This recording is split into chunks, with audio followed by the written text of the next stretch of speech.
Perhaps no flower has mesmerized humans quite like the poppy. Since prehistoric times, they've been grown for food, for beauty, for medicine, and self-medication.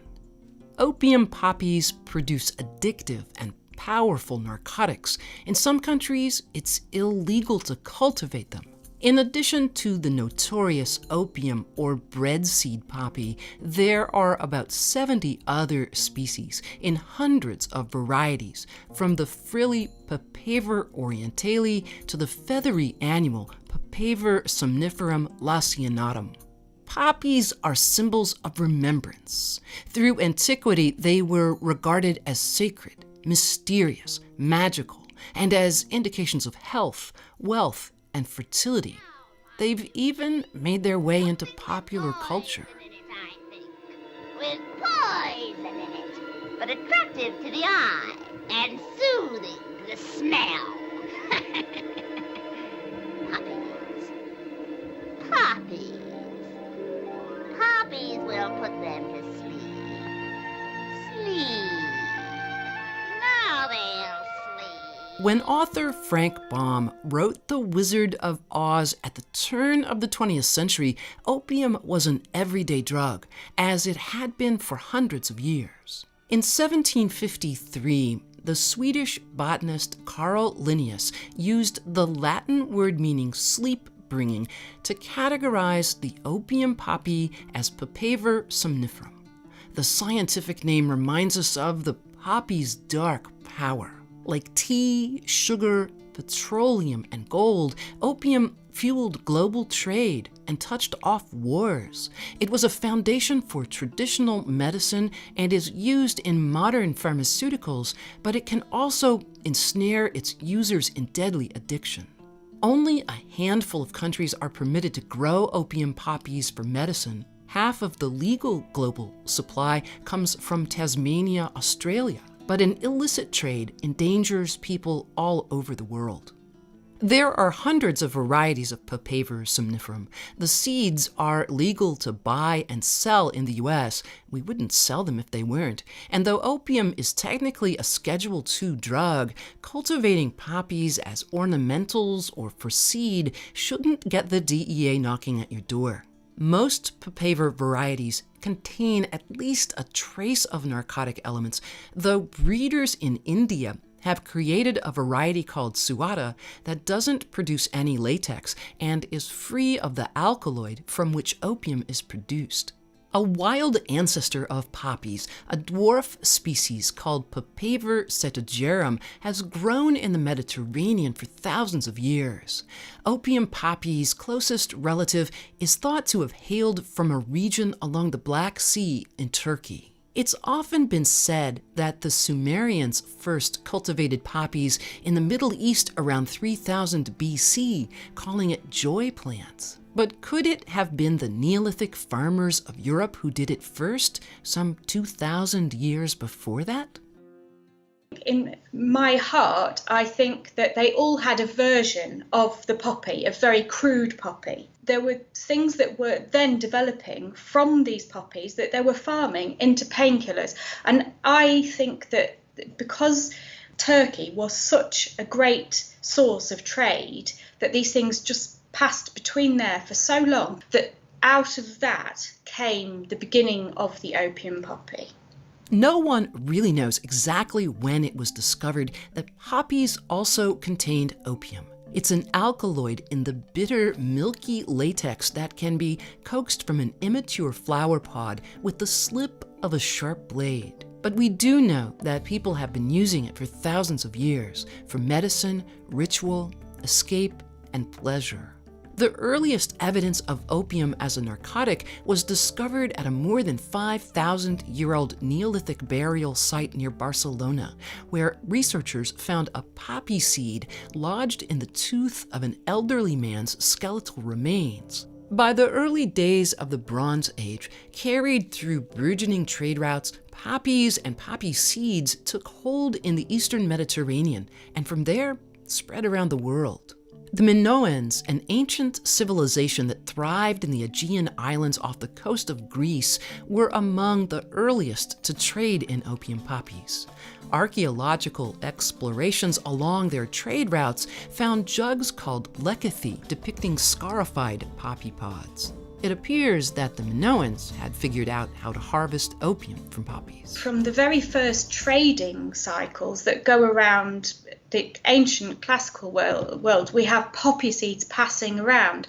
All poppy heads contain a little bit of just opium, and it's not very powerful. But if you grow one in the perfect conditions of the right species, that's very powerful. So people would carry poppy seeds from one place to the other because they were a currency. Opium poppies got to Egypt sometime between 1600 and 1500 BC, around the same time as they arrived in Crete and Cyprus.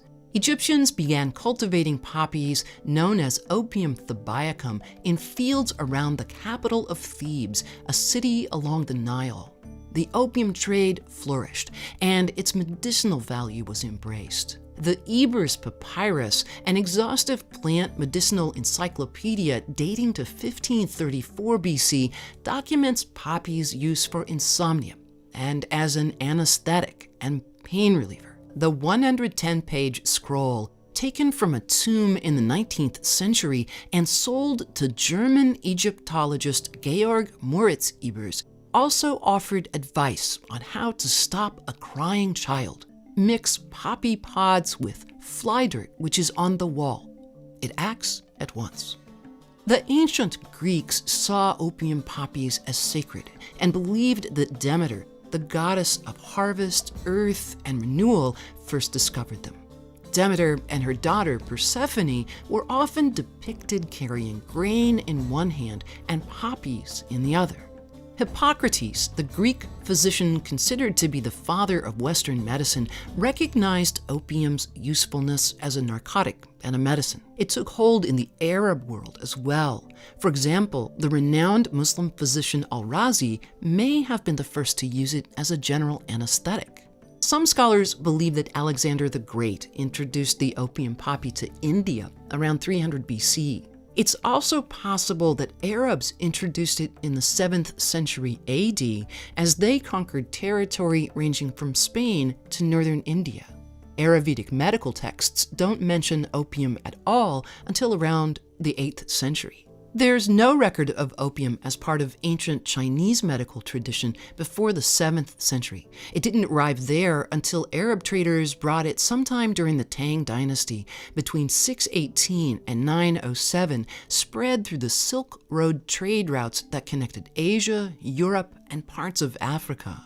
During the Song dynasty, however, helped along by its consumption in Buddhist monasteries, opium was used as a remedy for ailments like coughing and diarrhea, as well as for pain relief. In traditional Chinese medicine, poppy capsules have sour, astringent, neutral, and toxic properties, and they are associated with the lungs, large intestines, and kidneys. Tobacco and smoking came to China in the 1600s, and the practice of mixing opium and tobacco caught on too. By 1729, alarmed by the rise in opium smoking, Qing dynasty leaders in Beijing outlawed it. Some 70 years later, they banned growing or importing opium as well. Nevertheless, by the 1800s, there were an estimated 10 million opium smokers in China, 2 million of them addicts. Despite the prohibition, the British East India Company was supplying the Chinese market with opium from the huge poppy fields it controlled in Bengal, India, to offset its trade imbalance with China. An opium poppy variety grew in China, but it didn't pack much of a punch, Inglis says. So when the opium from India started to come in, they embraced it as a people, and the Cantonese merchants were willing to defy Beijing because it made them so much money. On the eve of the First Opium War in 1839, the British were shipping more than 5 million pounds of opium to China each year, helped along by Chinese smugglers who ran the drug to small ports using boats called fast crabs and scrambling dragons. American merchants were shipping opium to China too, though in smaller quantities. To quell the opium epidemic, some in the Chinese government wanted to target users, but it was Lin Zexu who prevailed in convincing the Qing dynasty leaders that they should strike at the source instead. In 1839, he went to Canton, now Guangzhou, to take on the British opium traders. In a strongly worded open letter to Queen Victoria, he castigated the British monarch for allowing the opium trade to continue despite the knowledge that it was ruining lives. And he succeeded in forcing British traders to turn over nearly 3 million pounds of opium from their ships, which was then mixed with lime and dumped into the water. Britain saw this as an affront to its sovereignty and retaliated. Ultimately, the Chinese were no match for Britain's military might. The First Opium War ended in 1842 with the Treaty of Nanking, which gave the British control of Hong Kong. But trade tensions between the West and Qing rulers never resolved, and in 1856, Britain invaded China again, this time joined by France. These military confrontations with Western powers ultimately spelled the beginning of the end for the dynastic system in China. Poppies had spread to Japan during the Nanban trade era between 1543 and 1615. Portuguese traders had brought poppy seeds from India to the Tsugaru region, today's Aomori prefecture. As an homage to their introduction, poppies were called tsugaru, and they were grown for medicinal purposes on small plots of land in the region, today's Yamanashi prefecture, and in the Wakayama and Osaka areas. The poppy plant's name was later changed to keshi, the old name for mustard and mustard seeds. By the time Swiss-German alchemist Paracelsus developed a concoction he called laudanum in the 16th century, packages of opium gum were making their way around the world, along with tea, spices, and other goods. Paracelsus had figured out how to macerate the hard, bitter-tasting gum and make it into something more palatable. His recipe for pills called Stones of Immortality used Thebaic opium, spices, citrus juice, and quintessence of gold. They were prescribed as painkillers. About 150 years later, in 1680, British apothecary Thomas Sydenham introduced his recipe for laudanum, made with opium, sherry, wine, and herbs. It became immensely popular and abused. Most any druggist would make and dispense the concoction, and people could even bring their own pint bottles for a refill. In 1804, German pharmacist Friedrich Zerturner had isolated opium's most active alkaloid. Gram for gram, morphine, as he called it, was 10 times more potent than opium itself. In 1832, French chemist Pierre Robuquet isolated codeine from opium. In the mid-19th century, opium made its way into American medicine. Laudanum elixirs, often imported from England, were a staple in the brides' boxes packed along with pioneer couples who headed west to make their new homes. These included formulas made especially for children. Morphine was the go-to drug for Civil War doctors who used it to treat everything from traumatic injuries to diarrhea and dysentery. Though the hypodermic needle had been invented, doctors often applied morphine salts on the skin. Morphine addiction came to be known as the army disease, and concerns about it fueled a movement to regulate the drugs. The first law, passed in the 1890s, was just a tax, not a prohibition. Then, in 1914, the Harrison Act required all parties importing, exporting, or manufacturing opioids to register with the government, though doctors were exempt. In 1898, Bayer had introduced another kind of opiate, heroin, synthesized from opium.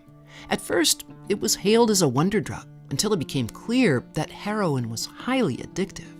International legal restrictions on heroin tamped down demand and sent its distribution underground. In the 1930s and 40s, when drug use was generally on the decline, most of the U.S. heroin supply came from Turkey and Southeast Asia, trafficked through the so-called French Connection by the Sicilian Mafia and Corsican gangsters in Marseille. And though we often associate the Vietnam War with a surge in opioid addictions among returning soldiers, the problem goes back to the Civil War and the Filipino-American War at the turn of the 20th century.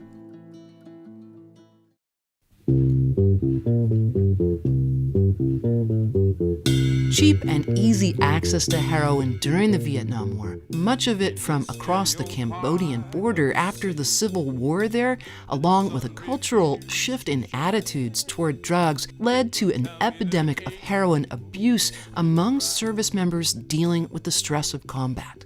A Pentagon study in 1973 estimated that up to 20% of soldiers had a heroin habit, though most stopped taking it once they got home.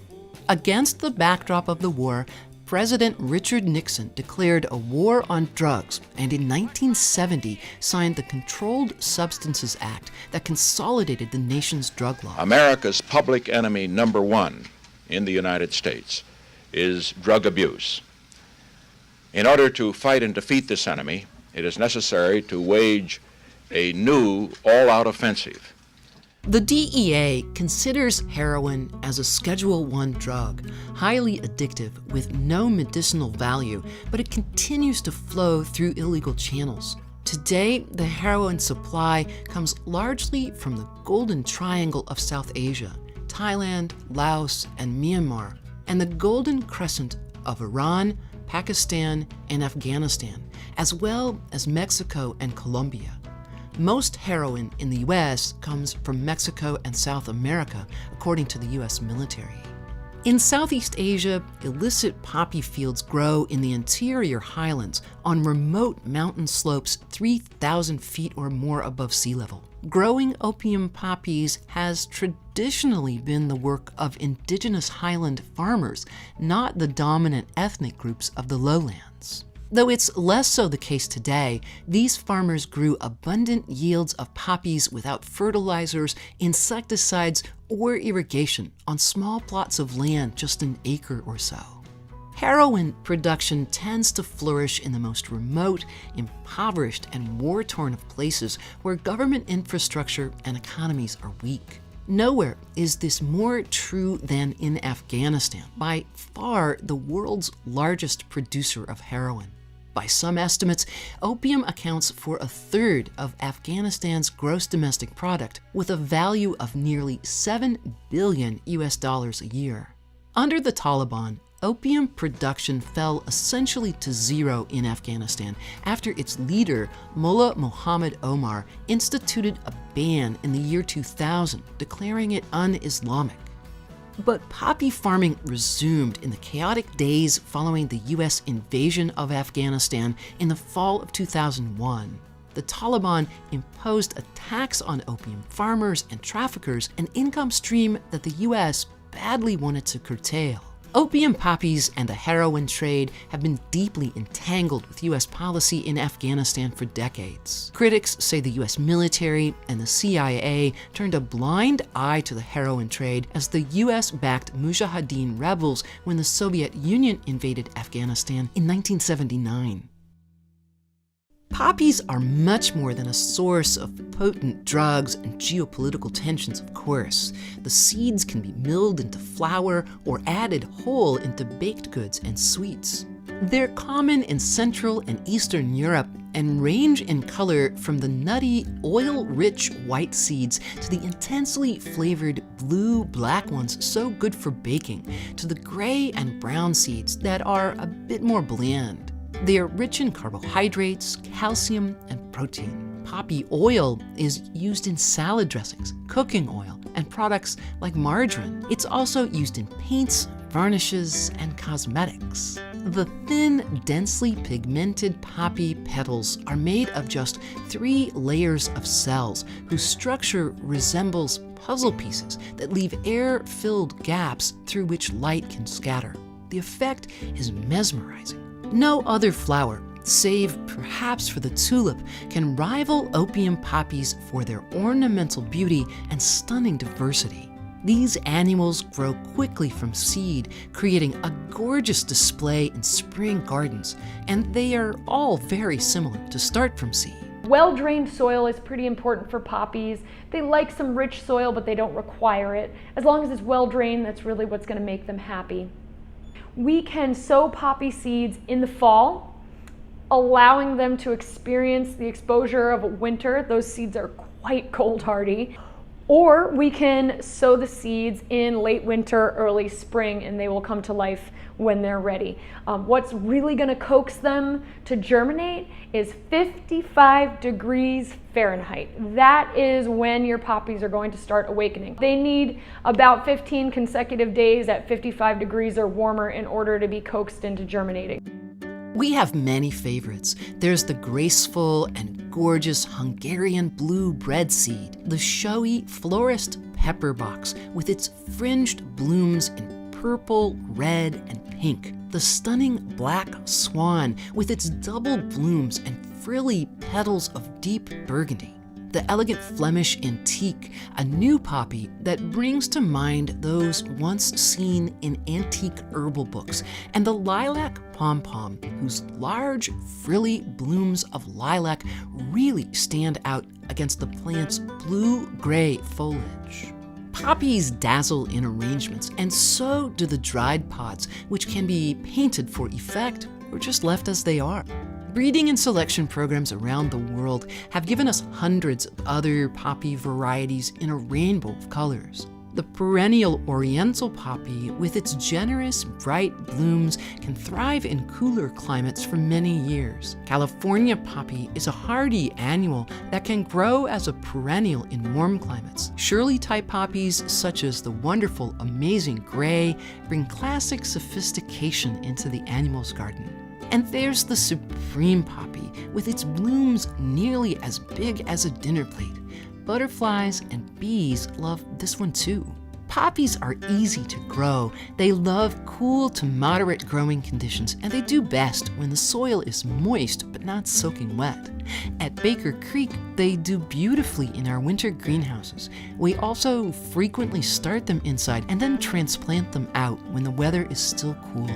Of all the poppies, Papaver somnifera is our favorite because of its size and stunning diversity. We encourage you to plant them if it's legal in your country.